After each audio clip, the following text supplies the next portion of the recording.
An Indian-origin Singaporean woman, Radika has been sentenced to over 5 years in jail after pleading guilty to drug consumption and attempting a bribe to the police officers. The 42 years old, who has a history of drug abuse, offered officers a bribe of SGD 1000 in exchange of being allowed to smoke a cigarette while in custody.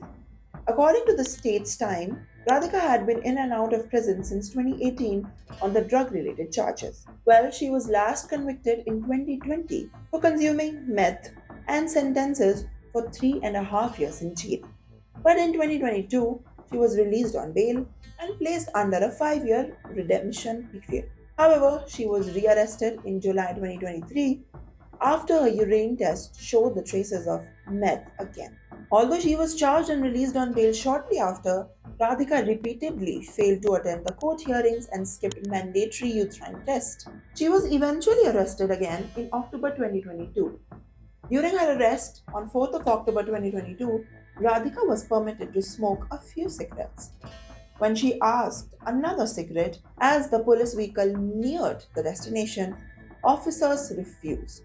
She then attempted to give a bribe, which immediately was rejected.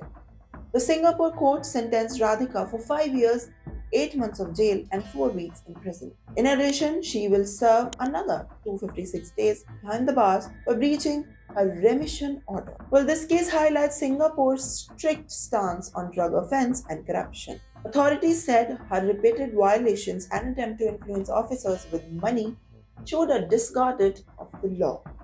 Radhika's conviction add to the history of drug-related offences, underlying the country's tough penalties for those who re-offend. What do you think about the strict nature of Singapore police and how they are against of corruption?